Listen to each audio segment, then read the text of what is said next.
नमस्कार दोस्तों, I wish आप सब बहुत अच्छे से होंगे। आज हम आपको बताएंगे जो ल्यूसेंट में इतिहास है, सामान्य ज्ञान है, उसे तथ्यात्मक और कहानी में क्रमबद्ध रूप से आपको समझाएंगे। हमारा टारगेट रहेगा कि 120 दिन में जो ल्यूसेंट की हिंदी में पुस्तक है उसे इस तरीके से आपको समझा दी जाए कि आपकी नॉलेज में वो लॉन्ग टाइम बनी रहे। तो इतिहास को आज हम स्टार्ट कर रहे हैं और 120 दिन के अंदर हमारी कोशिश ये है 120 दिन के अंदर के ल्यूसेंट आपके बिल्कुल नॉलेज में इस तरीके से रम जाए कि कभी भी कोई भी कंपटीशन का एग्जाम कैसा भी हो, आपको जो प्राचीन इतिहास है, जो भूगोल है या ल्यूसेंट का कोई भी पॉइंट है, वो आपको पॉइंट बाय पॉइंट ऐसा याद हो जाए कि कभी कभी क्या होता है कि आपको बहुत सारी चीजें आती हैं, लेकिन क्वेश्चन उसमें से ऐसा पूछ लिया कि आपको पढ़ा तो है लेकिन ध्यान नहीं आ रहा क्या बोलना है, क्या लिखना है। उसका कारण ये होता है कि आप किसी चीज को समझकर याद नहीं कर पाते। तो मेरी कोशिश ये है, मेरा आपका सहयोग रहेगा, तो ये होगा कि ल्यूसेंट को अच्छी तरह से समझा करके और क्रमबद्ध तरीके से आपके सामने रखा जाए। तो आज हम इतिहास हमारा विषय है। हमारी कोशिश ये है कि प्राचीन इतिहास को हम 7 दिनों में हम खत्म कर देंगे और 7 दिन में इसे डिटेल वाइज बिल्कुल पॉइंट बाय पॉइंट आपके सामने रखेंगे। आपको याद करने में भी आसानी होगी और बस एक बार फिरने से आपकी सारी चीजें समझ में भी आ जाएंगी। तो आज हम शुरू कर रहे हैं इतिहास। अच्छा, इतना तो जानते ही होंगे कि इतिहास जो है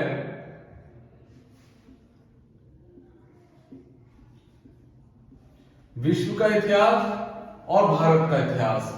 हम भारत के इतिहास की बात करेंगे। इतिहास का पहला तो अर्थ समझ लो। इतिहास 2 शब्दों से मिलकर बना है, इति प्लस हास। इति का मतलब ऐसा, हास का मतलब हुआ था। इतिहास है भारत का।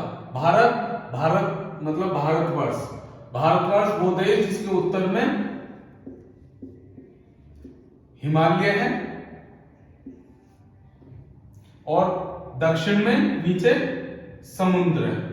उसको क्या कहा है वेदों में? भारतवर्ष।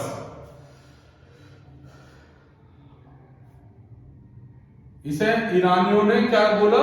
ईरानी जो थे उन्होंने इसे बोला, ईरानी जिन्हें पुराना नाम है फारसियों ने इसे बोला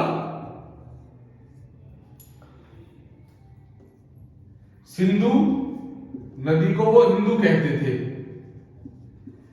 तो यहां के लोगों को उसने कहा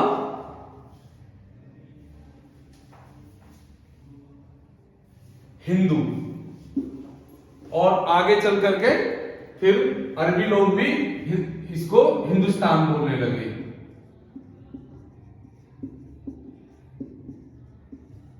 उसके बाद फिर चलते हैं यूनानी, क्योंकि यूनानियों के भी अटैक हुए। जैसे सिकंदर आए, यूनान का ही राजा था सिकंदर, उसने यूनान यूरोप में पड़ता है, उसने जो है जो देश को उन्होंने इंदे बोलते थे।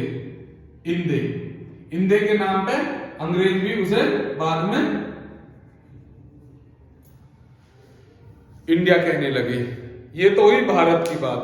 अब भारत का जो इतिहास है उसको समझने के लिए हम 4 भागों में उसे डिवाइड करेंगे कि इतिहास कैसे हमें कहां से मिला भारत का इतिहास।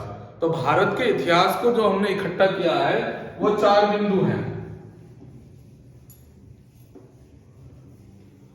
जहां से 4 स्रोत कह सकते हो आप, 4 सोर्स कौन से हैं?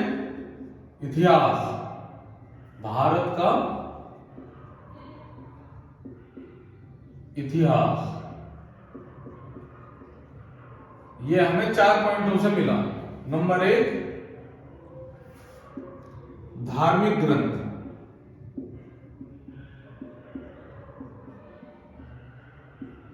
नंबर 2 ऐतिहासिक ग्रंथ,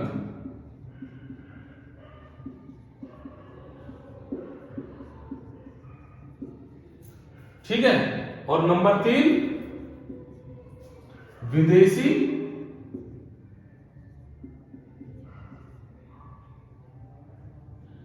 स्रोत हैं। या लेख। और चौथा जो है वो क्या है, पुरातत्व संबंधी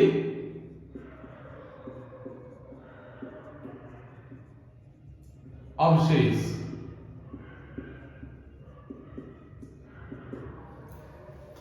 समझने वाली बात यह है कि जो भारत का इतिहास है, इसमें हमारे पास जो जानकारी इतिहास की मिलती है वो 4 बिंदुओं पर मिलती है। सबसे पहले धार्मिक ग्रंथ, धार्मिक ग्रंथों से हमें अपने इतिहास के बारे में मालूम पड़ती है। दूसरे ऐतिहासिक ग्रंथ हैं, उनके बाद उनसे हमें मालूम पड़ती है। तीसरे विदेशी स्रोत हैं और चौथे पुरातत्व संबंधी अवशेष हैं। अब ये समझिए धार्मिक ग्रंथ क्या है। धार्मिक ग्रंथ है सबसे प्राचीन,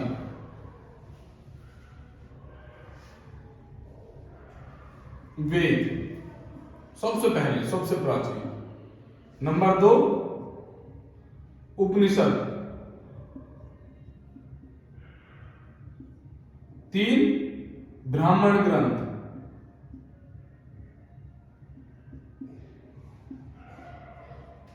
4 वेदांत, 5 पुराण, 6 ये हो गई। अब इसके बाद जो है बौद्ध ग्रंथ,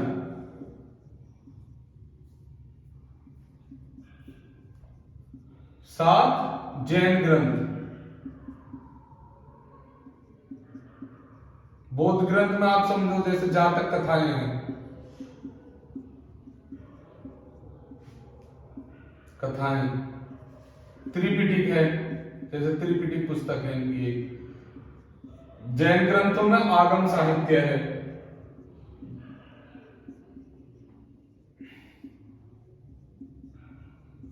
तो धार्मिक ग्रंथ हो गए, वेद हो गए सबसे प्राचीन सबसे पुराने, उपनिषद हो गई, ब्राह्मण ग्रंथ हो गए, वेदांग हो गए, पुराण हो गए, बौद्ध ग्रंथ हो गए।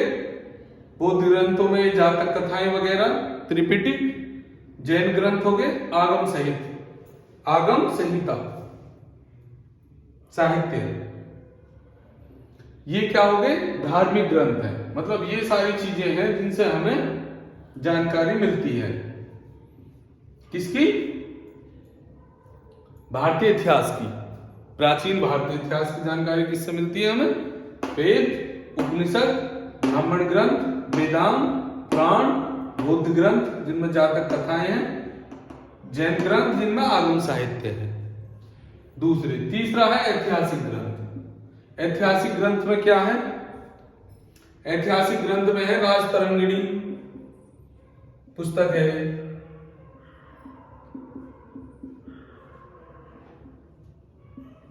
कल्हण इसके रचयिता थे। नंबर 2, सिंधु विजय का वृत्तांत किससे मिलता है? चचनामा में, अरबों की सिंधु विजय, चचनामा ऐतिहासिक ग्रंथ है ये। इसमें मोहम्मद कासिम ने जब 712 ईस्वी में सिंधु अरबों ने आक्रमण किया था, अरबों की सिंधु विजय का वर्णन है किसमें? चचनामा में। तीसरा क्या है? राजतरंगिणी हो गया, चचनामा हो गया, और संस्कृत व्याकरण की प्रथम पुस्तक पाणिनि द्वारा रचित अष्टाध्यायी है। इसे अष्टाध्यायी को क्या कहते हैं? संस्कृत व्याकरण की प्रथम पुस्तक, संस्कृत व्याकरण की प्रथम पुस्तक।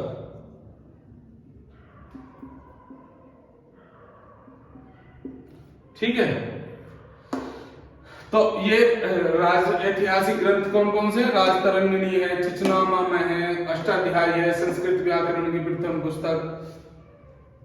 इनमें क्या मिलता? ये है ऐतिहासिक ग्रंथ, इनका इतिहास भी है, इनका वर्णन भी है। ठीक है, उसके बाद विदेशी स्रोत हैं। विदेशी स्रोत क्या है? विदेशी स्रोत समझ लो, इनमें है लेखक विदेशी लेखक भी आए। विदेशी आक्रांता जब आए तो उनके साथ विदेशी लेखक भी आए। विदेशी लेखक कौन कौन आए? विदेशी सबसे पहले तो समझ लो सेल्यूकस सेल्यूकस जब भारत आया था तो उसका एक राजदूत था, कौन था? मेगास्थनीज, जिसने पुस्तक लिखी इंडिका। ठीक है, सेल्यूकस दूसरे, ये तो यूनानी राजदूत हुए। और यूनान के ही जो है यूरोप के एक लेखक हुए हैं जिन्हें इतिहास का पिता भी कहा जाता है, बल्कि वर्ल्ड हिस्ट्री का, हेरोडोटस, वो थे। तो ये विदेशी स्रोत है, वो लेखक, चीनी लेखक थे वो। फाइयान आया चंद्रगुप्त मौर्य के शासनकाल में, चंद्रगुप्त द्वितीय के शासनकाल में, सॉरी। और जो है दूसरे ह्वेनसांग आए हर्षवर्धन के शासनकाल में। तो ये वो विदेशी लेखक हैं। ये चीनी लेखक हैं विदेशी, जिन्होंने भारत के बारे में अपनी किताबें लिखी हैं, उन्होंने वर्णन किया, भारत के बारे में बताया है, जिससे जानकारी मिलती है भारत के बारे में। तो सेल्यूकस के साथ आगे मेगास्थनीज हो गए। अब कुछ अन्य लेखक भी हैं जैसे मार्को पोलो वगैरह। दूसरे अरबी लेखक भी आए, जैसे अरबरूनी आया, किताबुल हिंद के लेखक वो मोहम्मद गजनवी, जिन्होंने भारत पर कई बार आक्रमण किए, 17 बार आक्रमण किए। उनके साथ जो है वो भी आए अरबरूनी। एक वो सुना हो जिनका नाम है अरबरूनी आए, एक और थे उनके साथ, 3 लेखक हैं वो। इब्न बतूता भी आए, इब्न बतूता वो भी अरबी लेखक ही थे। तो इस तरीके से हमें जो जानकारी विदेशी स्रोत से कहां से मिली, वो जो उनके साथ जो आक्रांता थे, उनके साथ जो लेखक आए, राजदूत आए, इतिहासकार आए, उन्होंने अपनी किताबों में भी भारत की राजनीतिक व्यवस्था, सांस्कृतिक व्यवस्था और यहाँ की संस्कृति के बारे में, यहाँ की राजनीतिक व्यवस्था के बारे में, यहाँ की सामाजिक व्यवस्था के बारे में उन्होंने भी जानकारी दी। अच्छा, चौथे हैं पुरातत्व संबंधी अवशेष। पुरातत्व संबंधी अवशेष में क्या क्या आता है? पुरातत्व संबंधी अवशेष में आता है, सबसे पहले शिलालेख मिले हैं, स्तंभ लेख भी मिले हैं, सिक्के भी मिले हैं, जो उस टाइम का किसी शासक ने अपने नाम पे सिक्के ढलवाए। और जो है अभिलेख भी मिले हैं, और भी अभिलेख मिले हैं, ऐहोल अभिलेख। ये तो कुछ जानकारी जो पत्थरों पर उकेरी गई, स्तंभों पर उकेरी गई, सिक्कों पर छापी गई, और भी अभिलेख लिखे गए। तो पुरातत्व का मतलब पत्थरों पे जो जानकारी दी गई, या जो भी धातु थी उस पर जानकारी दी गई, तो वहां से भी हमें इतिहास के बारे में जानकारी मिलती है। विदेशी स्रोत, जो अटैकर आए, जो आक्रांता आए इंडिया में, उनके साथ लेखक आए, उन्होंने भी उनके साथ, विदेशी आक्रांताओं के साथ जो लेखक आए, उन्होंने भी अपनी उसकी जानकारी दी। तीसरे हैं ऐतिहासिक ग्रंथ। ये वो ग्रंथ हैं जो क्रमबद्ध तरीके से लिखे हुए हैं, और इनका वेरिफिकेशन, इसमें किसी भी लेखक द्वारा कोई आपत्ति, मतलब जैसे विदेशी होने, किसी इतिहासकार की कोई आपत्ति नहीं है। ये ऐतिहासिक ग्रंथ है जिनमें ये क्लियर होता है कि हाँ, ये बिल्कुल क्रमबद्ध तरीके से लिखे गए, डेट बाय डेट। उसके बाद अब ये 4 पॉइंट हो गए। अब हम जो भी हमारे पास जानकारी है इतिहास की, प्राचीन इतिहास की, भारत की, वो जानकारी हमें कहां से मिलेंगी? फिर समझ लो, धार्मिक ग्रंथों से, दूसरा ऐतिहासिक ग्रंथों से, विदेशी स्रोत लेखकों से, पुरातत्व संबंधी अवशेषों से। समझ गए? क्लियर? धार्मिक ग्रंथों में ये है, ऐतिहासिक ग्रंथों में ये है, विदेशी लेखकों के नाम मैंने बताई दिए, जो वो यूनानी लेखक है, जैसे चीनी लेखक हैं फाइयान, उनके बारे में हम डिटेल में बताएंगे जब विदेशी स्रोत लेखकों के बारे में हम आएंगे। अभी हम जो बताने जा रहे हैं, अभी धार्मिक ग्रंथ को पकड़ेंगे।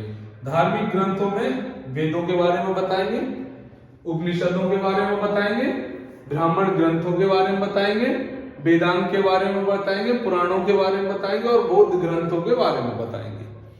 इनके बारे में पॉइंट क्रम वाइज हम चलेंगे। समझ में आ गई? और इन चीजों से हमें ये मालूम पड़ेगा कि सबसे पहले कि हमें जानकारी जो हम पढ़ा रहे हैं, जो हम आगे पढ़ाएंगे प्राचीन इतिहास को, वास्तव में वो जानकारी हमें मिली कहां से? तो यही है भाई ये किताब हर्षवर्धन के शासनकाल की बातें या फिर चंद्रगुप्त मौर्य के शासनकाल की बातें या और भी कोई बातें, ये जानकारियां हमें कहाँ कहाँ कैसे मिली है, उन सारी चीजों के बारे में ये ही स्रोत हैं। चंद्रगुप्त मौर्य के भी बारे में अगर कोई स्रोत है तो वो यही है। शुंग वंश, ब्राह्मण वंश है जो ब्राह्मण साम्राज्य, उनके बारे में जो जानकारी है यही है। तो ये अब हम इनके बारे में आपको बताएंगे।